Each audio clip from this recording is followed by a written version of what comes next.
A new podcast, the PodSlam. Please give it up for Advanced TV Herstory!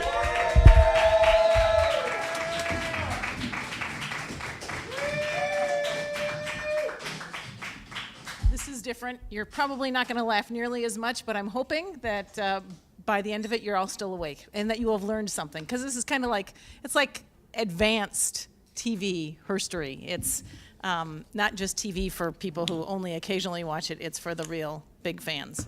So it's a podcast that got started about 2 years ago when I started realizing that there's really a lot to learn from women in TV. So Advanced TV Herstory, where a hearty discussion of all things TV draws a smart circle around the lessons of leadership and persistence and achievement. And every time you tune in, you'll find fresh perspective and dots that are connected to reveal just how powerful TV is to women. And we have women in the audience, and I'm looking for a lot of head shakes and support here through the rest of the evening. And I'm bringing this to you. This whole matter of representation is so important. I'm bringing it to you from my vantage point as a public relations and marketing consultant, as an adjunct professor, and a lifelong fan of TV. I have watched my share. And I am your host, Cynthia Bemis Abrams. And wait. Find this podcast at Apple Podcasts, Radio Public, your Android friend, Libsyn, Google Play, Auto Radio, where you'll find them all, of course, and engage with us on Twitter. Our handle is @TVHerstory. Okay, on with the show. Now, let me tell you, it was a great challenge in pondering this whole first live audience with the theme of wrestling. But I have to say it's exciting to be here. And I accept the challenge, sharing the lineup with some of the area's most ambitious, clever podcasters. And you guys have been rolling in the aisles, so I feel like I'm in some really talented company. But before I tell you more about Advanced TV Herstory and call upon the rich history of decades for glimpses into women's wrestling, I wanted to thank a few people who lead this marathon effort, and these are some really hardworking, dedicated folks. First, a thanks to Dan Schiffmacher of Second Wind Productions and host of Talkin' Wild, whose tweet sent me to the application page to begin with. It's amazing. You know, you put out one tweet, one person sees it, and all of a sudden things have changed. So thank you, Dan. Rich and Chris have been invaluable in terms of making this a less than scary process. The whole gang at Arcade Audio are the real heroes tonight. Because we're here for another reason. We're bringing our best, we podcasters, to the audience, and it's all for Connor's Cure. Chicago podcasters are a big-hearted bunch, and it's great that you guys are here to support this cause. I am proud to be in your company. And for the benefit of my listeners, because we're going to package this and put it up for listeners, and because storytelling is part of what we do, it's important to remember that the work and the generous spirits of the others who got us here in the first place, to recognize and celebrate and raise money for Connor's Cure. We're talking about wrestling. WWE and its fans are strong supporters of pediatric cancer research because of one young fan who touched the hearts of many. Connor Michalik, age 8, was battling medulloblastoma, a rare tumor that affects brain and spinal cord. 8 years old. Connor formed a special connection with the WWE superstars and the divas, a community of people. And when he lost his battle with medulloblastoma in April of 2014, the WWE community honored him by creating Connor's Cure. And they started the fund at the Children's Hospital of Pittsburgh, and it's been going like gangbusters ever since. So to date, not including the money we're raising here, to date, Connor's Cure has raised nearly $1 million and assisted more than 100 families around the world. Everyone in this room knows an 8-year-old. Think of an 8-year-old in your life, a neighbor kid, a nephew, a niece. Perhaps you have an 8-year-old. Perhaps you're happy to be away from your 8-year-old tonight. Everyone in this room knows an 8-year-old, and everyone in this room knows the power that TV has over its viewers. So that's a topic I'll touch on in a minute. But I just want you to pause for a minute to observe that there are many wonderful people in this world. And when focusing on improving the lives of others, great things really can happen. And that's why we're here. So please join us at this moment of our marathon, or whenever you hear this podcast, and get generous. And think about what the blessing that good health really is, especially for kids. That's why we're here. Tomorrow, thousands of families across America will wake up with a child in the house living with cancer. Let's make tonight count and send the message that Chicago cares. Thank you.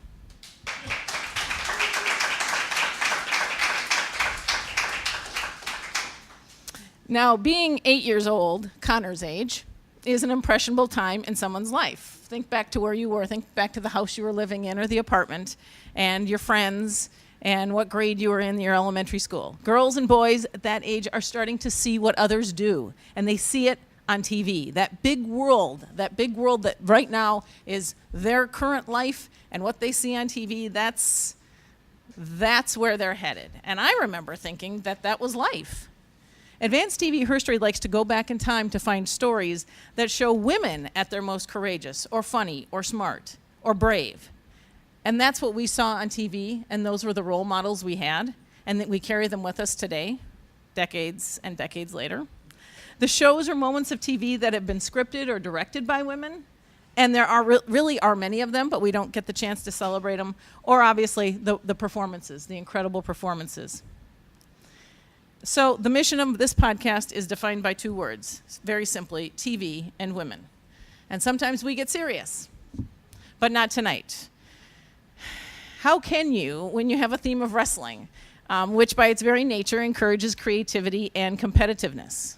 So in TV Herstory's textbook, women's wrestling takes us back to the 70s and 80s. From the late 70s until the late 80s, actually, TV viewers couldn't go very long without stumbling into women wrestling on TV.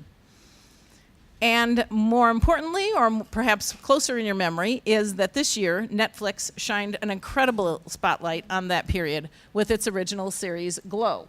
How many in this room have seen Glow on Netflix? And how many did your extra homework and watched the documentary? All right. By the time we're done here, that will be top on your list. It is an incredible time capsule, and it was developed by some very talented people. Think about it, reality TV before we knew it as such. These women who like just sort of stumbled into this gym one day are slotted into groups basically based on a good and bad character set. And it's based on the research of what life really was like for these real gorgeous ladies of wrestling, Glow. And so, as storytellers, Glow deftly weaves in the gritty details like the low pay that these women endured, the lack of solid financial backing that never really made the enterprise seem solid for them. It was much more solid on the guys' side. And really what it took for each one of them as individuals to develop their wrestling personality, and that was going to be part of their success. So in the 10 episodes that is currently on Netflix, and these have been reviewed and they've been hashed out online, and there's like nobody who says anything bad about Glow because it was just so well done. These viewers have seized on the power of TV and seeing women on TV, because there are some really important behaviors that you see from this show that we weren't even smart enough in the 80s to see what we were seeing. Does that make sense? So this gets really meta, as my kids would say. This gets meta, Mom. Real and Netflix Glow wrestlers both received fan mail from men and women of all ages, really talking about how they could relate to being scared to do something, to be scared of being physically awkward and a bit campy, of acting in a way that had never been done before. And that all of this had this impact on viewers. Young women, or young girls, in Glow on Netflix, as well as Glow on TV in the 80s, 1986 to 1989, give or take, young girls saw women performing, using their own voices, trash talking, being tough, being competitors, releasing emotion. But most importantly, they were competing. There was agency there. And so even though it was only broadcast for an hour a week on 80s TV, the real Glow, and then obviously regionally there was other women's wrestling going on, this was different. This wasn't MTV. This was nothing packaged. This was reality TV. And so in the documentary about the gorgeous ladies, and this is where you're like, oh my gosh, I mean, this is like a business. It's got some politics to it too. It's asserted that really, the whole Glow effort had been to run a loss on the enterprise in order to avoid taxes. To like just have some fun and do this thing in this hotel, and whatever money was made, it was going to be taken as a tax loss. But the live matches became really popular. It was done in Las Vegas. The television rights were going strong. The appearances. It was just intended to be this expensive joke, except that it was much more successful than anybody thought it would be, because women really liked to see women on TV, to strut and to trash and to just give it. And so the Glow documentary on Netflix details this 4-year run and the women, the real lives of the women who made this happen. But in 1986 to 1990, without that hindsight, it was this novelty. They were sort of treated a little bit like freaks, a little bit like something different. Because who were they? Who were these women? They weren't like the athletes, women athletes in the 80s were basically tennis and golf. A little bit of basketball. But they were appearing on Sally, Jesse Raphael, and Phil Donahue and the nighttime talk shows, and they were happy, and they were charming, and they were funny, and they told stories, and it was real. And women connected with these very real women. So when, in telling the story of the real women of Glow, the Netflix series, it showcases these real struggles that these women had. So it's Glow is probably much closer to real than any of us even understand. But for instance, the racism and the subtle creep toward a Reagan-era conservatism that women didn't necessarily see coming. And so you see that when you watch the show, but if you lived it, you're like, it was going so slowly and I was so busy, I was thinking about other things. For instance, there's a character which, you really have to understand it. There's a character called the Welfare Queen in Glow on Netflix. And the first time you heard it, if you've watched it, you're like, oh my God, they're calling a black woman the Welfare Queen from the South Side of Chicago. How can this be? And basically, the man in the room says it's perfectly fine. This is what we have to do. This sells. This is offensive. This creates conflict. This is a character who can be brash and stereotypical. And she had to do it. And she wasn't happy about it, but she didn't have a voice. So she made the most of it, actually. That's the fun part. So in the 10 episodes, what you see is kind of what life must have looked like for people looking at others in the 80s. The deference to the men in the family of one wrestler. A questionable respect for even this kind of reality show performance, which now we totally understand reality TV, but we really didn't then, because it just seemed so cheap and tacky and amateur. Was it legitimate acting? And then there's the porn and the coke and who's doing what and who isn't doing it, and the one that gets me the most, curfew for grown women. These women had a curfew. They had to be in at 10 o'clock. There was that amount of control, and they were so powerless and really not paid very well that was their lot. Except that it was this incredible success. So Glow on Netflix was created by two women who have really storied careers. They have been involved in a lot of great shows. Liz Flahive and Carly Mensch. I believe Carly Mensch is from the North Side. Directed and written by women as well. And perhaps those are some of the elements that make it different. Real Glow from the 80s, 86 to 90, lasted approximately 4 seasons. So I guess we all have to ask the question, will Carly and Liz keep it fresh for another 10 or 20 episodes? Maybe get two more seasons from Netflix and give us more drama and more understanding of what that part of the women's movement was like, what that element of culture was. Because if you were a young adult in the 80s, and this is a serious walk down memory lane, Netflix's inaugural season delivered these 10 episodes, and it brings us up to the development of the team, this group of a dozen some women. Viewers have come to understand who these women are. The two leads, Debbie and Ruth, who are charming, very talented actresses, but then there's also these other characters, and so we understand what's propelling them. We now are invested in these women characters. That's why I want 2 more seasons. But we also see that these men continue to function as gatekeepers to power. You have the television executives, the producer, and the director. So in their first live show, and we're going to get a little audio on this, in their first live show, main character Ruth, Zoya the Destroyer, and Jenny, who sadly has to play a derisive red Chinese stereotype. It's painful. It's painful to watch. They face off against two cream puffs, the lesser talented lady wrestlers. And the live show had been built up. This is the first one that they're doing. It's in the hotel. The rich producer guy has gotten the permission from his family to have it in this really great venue. They're all pumped about it. And it's supposed to build up to be the battle of the Russian, Zoya the Destroyer, versus Liberty Bell. And it's kind of that classic 80s salute to patriotism, because that's some of what the 80s was all about. But Debbie, who was the former soap opera actress, she is Liberty Bell. Her husband, who she had been estranged from, had shamed her into leaving the project before that first show. And that in and of itself is something to think about in terms of how things have changed and how her career as an actress was respected by her husband. So if we can cue that glow clip, you're going to hear the Zoya the Destroyer and Liberty Bell. 27 pounds, Zoya the Destroyer and Fortune Cookie! Fortune Cookie was the Chinese character woman. Red Menace is certainly looking menacing tonight, folks.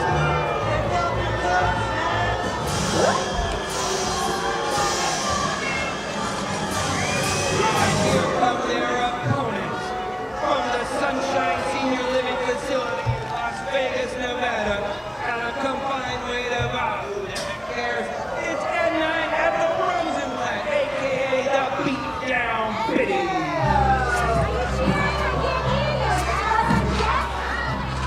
Don't be fooled, these are two tough ladies. Able through the Great Depression, World War II, poodle skirts, menopause.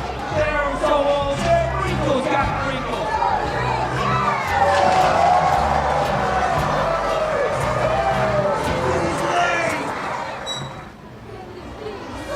Okay, so Everyone here is too much sissy. they took easy care of those old ladies, and Zoya the Destroyer has taken down Fortune Cookie.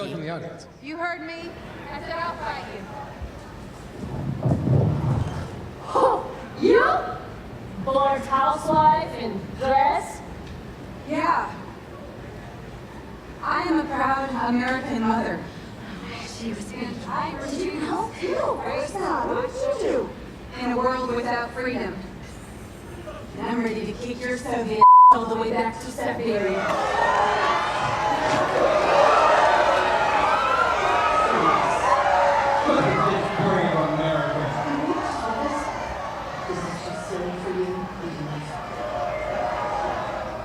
And there we go. The other great things, great aspects of Glow on Netflix, you gotta start watching it, is the hair, the clothes, the cars, the vending machines with pop bottles. I mean, that in and of itself, it's like, just for a minute, except the cigarette, it just feels like there's cigarette smoke. You can almost, it's like smell-o-vision. So it's a fantastic look at American culture back in the day from a very different perspective that we really haven't focused on in quite a while. But, okay, actually before the gorgeous ladies of wrestling from the mid-'80s ever came to be, two other talented comedians took us even further back in time. So Glow took us back 30 years. You know, if you think about it, we're in 2017, 30 years ago. Laverne and Shirley, a series that ran from 1976 to 1983, depicted life in the late 50s and early 60s. And you may recall that Laverne and Shirley was a spinoff of? Very good. And any recall of the connection that Laverne and Shirley had to which character? Of course, Fonzie was the well-connected one. So, Schlemiel, Schlemazel, Hassenpfeffer Incorporated. For nearly 50 years, the series creator, Gary Marshall, with all of his attendant Chicago connections, who is Penny's brother, and who just died last year, brought us some pretty excellent entertainment, including The Odd Couple and Love American Style and Happy Days, and that other series spinoff, the other Happy Days spinoff, Mork and Mindy. There was a lot going on. There was some really talented TV going on. So Gary Marshall was also had a prolific career as a film producer and director. 5 years before Laverne and Shirley, you may remember Penny Marshall as a semi-regular in, here we go, The Odd Couple, as Myrna with the nasally voice. And she too has gone on to produce and direct more films than TV, but can anybody name a Penny Marshall directed film? Big one. Actually, she's got very good, A League of Their Own, among others. So most people know that Laverne and Shirley, when you think of it, you think of slapstick acting and writing and that gentle, corny humor with the sidekick of Lenny and Squiggy and their infamous, well-timed, hello. It was all the style of I Love Lucy, and that was a real gift that Gary Marshall brought to, and the writers and the actors all brought to us in the late 70s. And they totally nailed the gimmick sitcom plot between their writing and their physical screwball comedy, and Cindy Williams and Penny Marshall. Were there two women who could do it better? I mean, beyond Lucy and Ethel. Season 3 and episode 2. It's an episode you will only find on DVD because these things keep getting yanked off of YouTube, rightfully so. And there is only some sporadic Laverne and Shirley on Hulu right now. But season 3, episode 2 does not disappoint if you're a WWE fan or you follow wrestling at all, because Laverne and Shirley were organizing a tag team wrestling match for charity. Does that sound familiar? Woo! And Laverne and Terry Buttafuoco are on the card opposite the Masked Marvelettes. And Terry is a co-worker from the brewery. She works on the loading dock, and she's tall, and she's a bruiser. And I kind of recognize her from then the episode I'll talk about next from the Bionic Woman. She must have been like a stunt woman. I haven't really done the research on that actress. Then, as you might expect, fight night, Laverne finds out that Terry can't make it. Shirley takes her place, donning the red leotard, the pink tulle tutu, the paper crown, and the black high tops, very sharp black high tops.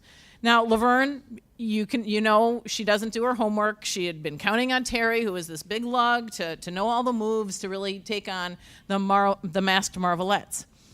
But Laverne had received some training, so all of a sudden she was going to be the stronger of the two.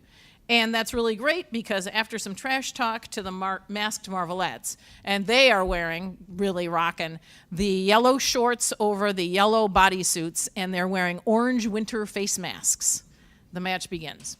So Shirley immediately crawls up, strings herself on the turnbuckles and says, "All right, you women, you're in for some rough stuff tonight," begging a fight. So all the classic ring moves, very well orchestrated, all the way to this 4-person headlock that rotates around in a circle like the clock's second hand, and they're kind of going around and around. And it was before a live audience. They had a great time.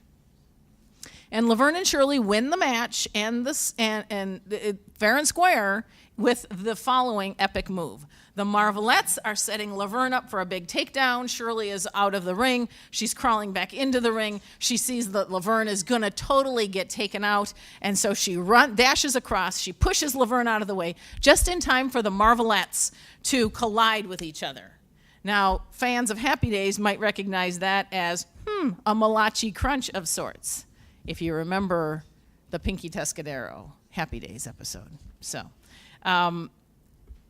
Gary Marshall, he used the same bit twice, but we're okay with that. The best part, I think, truly, I mean, the ring episode part was really fun, but the brilliant end to this episode, season 3, episode 2, is Penny Marshall out of the blue with this 60-second impression of a Marlon Brando scene from On the Waterfront, the I Could Have Been a Contenda scene, to a very patient Cindy Williams, and they didn't get along very well. So it's just like, where did this come from? It's like they needed to fill a minute and a half, so they're just going to have her do this, or else she had done it. This was part of the Penny Marshall genius, I guess, that she has. Anyway, Laverne and Shirley, think about it. It is family fare totally aimed at our inner 8-year-old. Now, so Terry Buttafuoco, I think, really was in the ring in an earlier episode, 2 years earlier, of the Bionic Woman. Now, we all know that the Bionic Woman is a spinoff of the $6 Million Man. That's right. And she and her bionic parts were as follows: one leg or two legs? Can you really only have one bionic leg? She did. She should have limped. You would think at some point she would have limped. One arm, which arm? The right or the left? Right.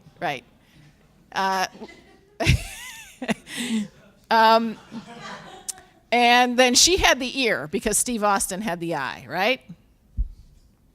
So Jamie Summers, it's a wrestling themed show. She enters the ring amid trash talk and colorful characters because, of course, she was an agent of the U.S. government and the OSI, and that all is the international intrigue. That was the fun part of the show, was just this woman who was finding herself in all these different situations.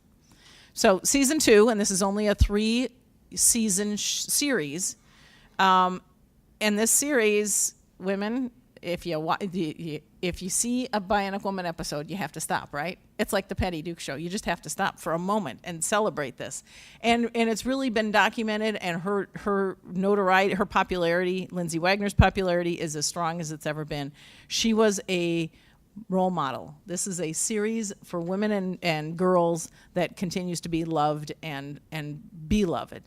So this episode was set right in Washington, D.C. And here's an aside. So on Twitter, and I follow Lindsay Wagner on Twitter, she is at Comic-Con at San Diego, right? And so she's sitting at a table much like this. And the caption on the Twitter picture is, "The fans just keep getting younger." And literally, it's a kid who is as tall as the table. She's leaning over, having this conversation with this 6-year-old.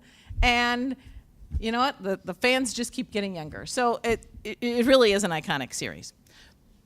So this particular episode, the side plot, and it's important to understand this, we go back to the Russians, is that this lady Russian engineer has defected to the U.S.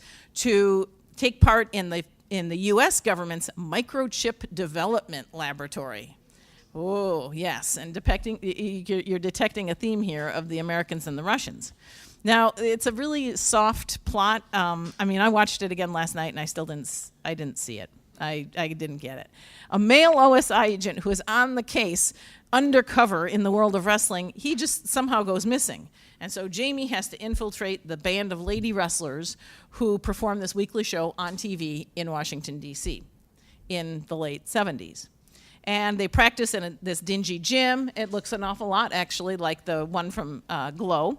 But the arena is this really, tricked out. It's the real deal. And the women wrestlers fill the arena when the show goes live. And so obviously played by the charming, athletic Lindsay Wagner. I can't tell you what her Twitter handle is, but she's out there. And she tweets. It's cool. Of course, Jamie Summers gains the temporary trust of the treasonous Norman Fell. Yes, gearing up for his big role as Mr. Roper from Three's Company. Norman Fell. I just have no idea where he came from. But anyway, he's the seedy bad guy, which always happens in those shows from the 70s. And he's wearing polyester pants, and you can practically smell the cigarette smoke on him. He does creepy very well when you think about Norman Fell as an actor. Okay, I'll just cut to the chase on this episode. Jamie's character is Savage Summer. Yes, Savage Summers, a Native American theme. Politically correct, totally, but remember, it was the 70s. So the Norman Fell and company, they figure out that she's with the OSI, and they drug her, like this drug that gets put right into her and knocks her out. But she comes to because I think they put it in her bionic arm, and so it really didn't have the effect that they thought it would. And she ends up endearing herself to another lady wrestler who goes by the name of Amazon April, who in the end reveals all the details about the nefarious Russian plot and the fact that the Russian engineer lady from the OSI headquarters was in fact going to don the costume of Spider Lady, who wears this full hood and you can only see her eyes.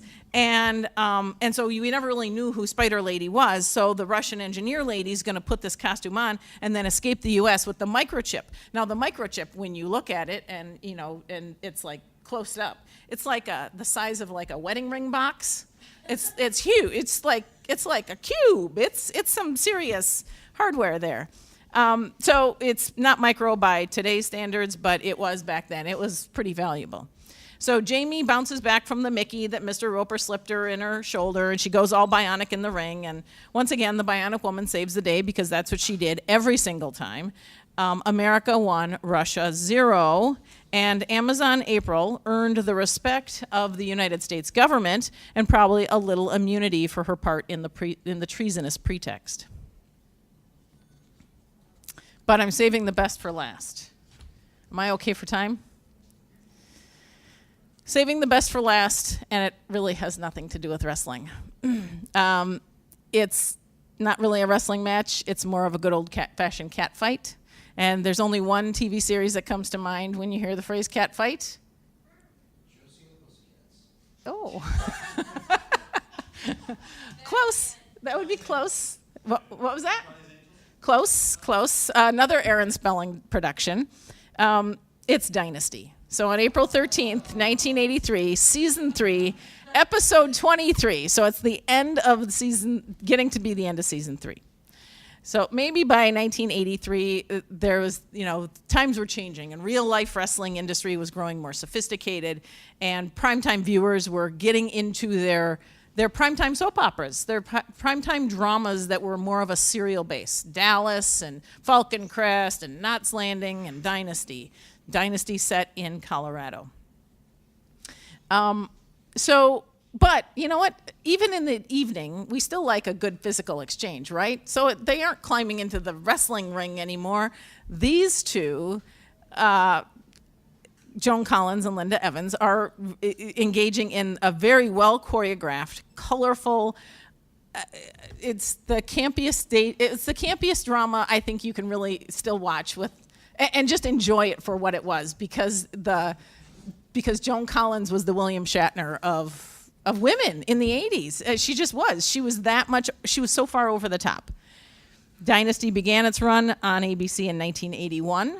And really every episode was a good versus evil thing, but it wasn't necessarily an American versus a Russian. It was like an American versus a Brit, or the ethical versus the unethical, or the demure versus the opinionated, or bossy.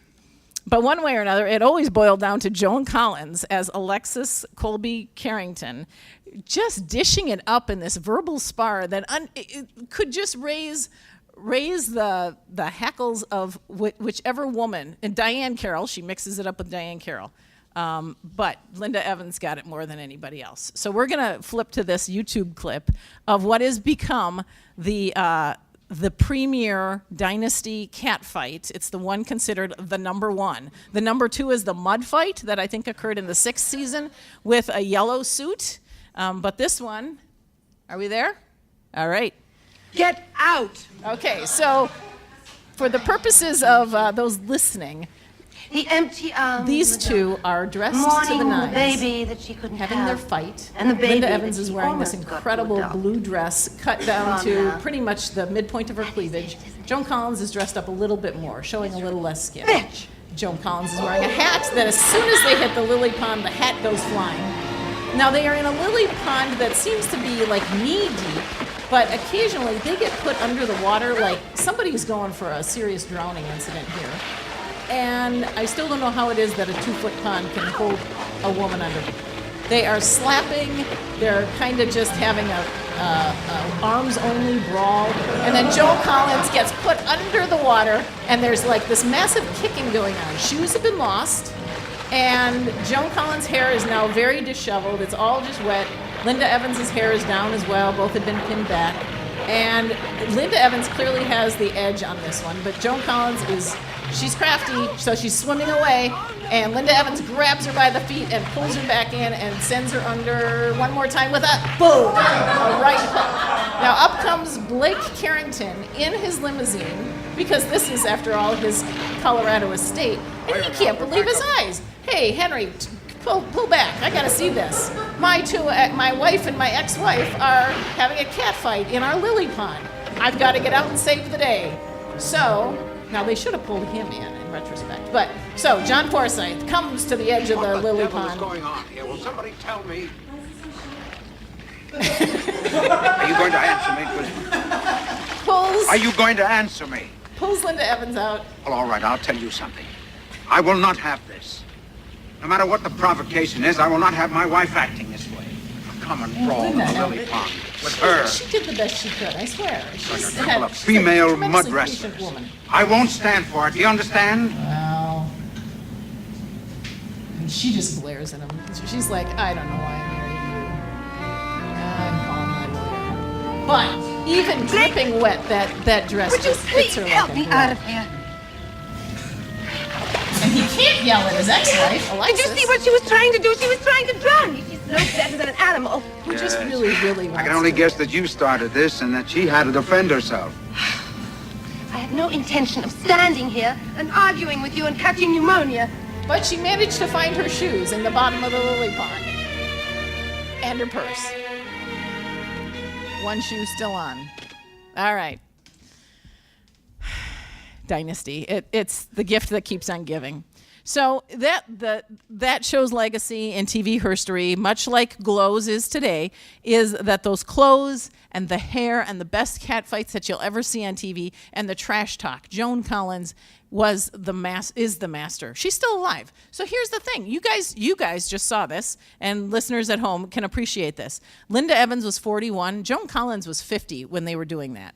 And yeah, you could tell when there were stunt women doing it, but there was a period of time where it had to have been those two actresses. So it's pretty cool to think that here they were, middle-aged women duking it out in a very physical fashion. And inside, outside, it really didn't matter. When somebody landed the wrong insult, wow, the gloves got dropped and the hats flew and the shoes were getting tossed across the room.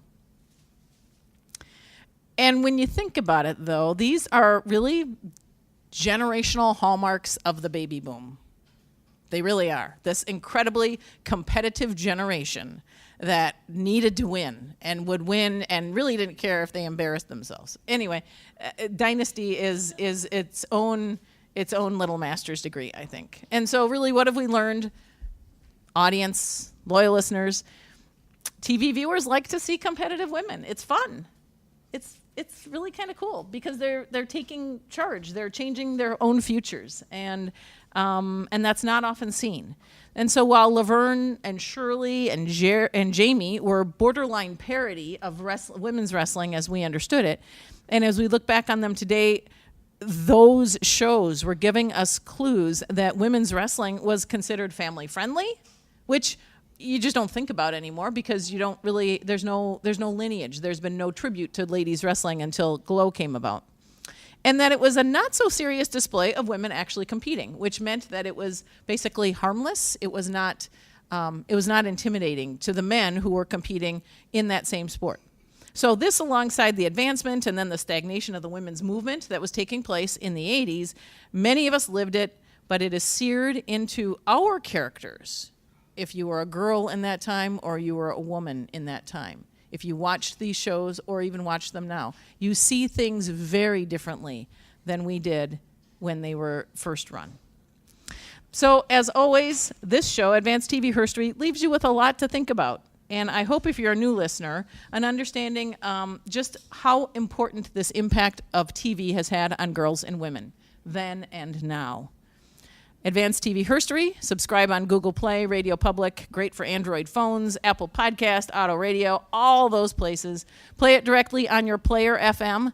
Libsyn is our hosting site, and our website is tvherstory.com, which if you are helping an older person. See, this is the way that you really score points at Thanksgiving, because nobody wants to talk about politics and culture right now at Thanksgiving. So you're going to pull out your nice your aunt's iPad, and you're going to say, here, let me show you how to play a podcast. Pull up TV Herstory, hit the play button. It's all clean. It's all clean. I think there was a little bit of profanity. I'm going to kick your Russian I think that, so this show is going to need to get a little edited. But long story is that it's a clean show. It's great to share with any member of your family, those who like to watch TV.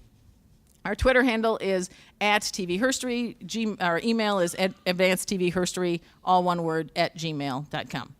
Lastly, rolling the credits is really important, so I want to thank Rich and Chris and the Arcade Audio gang, the super helpful volunteers who have made this whole experience fun and not terribly scary. Thank you to David Brown, who's here somewhere, back in the corner. He is our podcast's regular audio wizard. And also thanks to husband Dave Abrams, who can match TV Herstory trivia with the very best of them. And let me tell you, folks, after nearly 28 years of marriage, we never run out of TV to talk about. So, yeah. Ladies and gentlemen, loyal listeners, we're here tonight to celebrate creativity and community. So do right by Connor's Cure and the V Foundation, and give generously. This is Why I Podcast. I'm your host, Cynthia Bemis Abrams.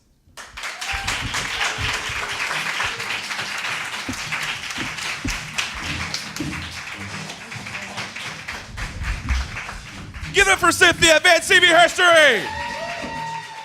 Wonderful. Wonderful stuff.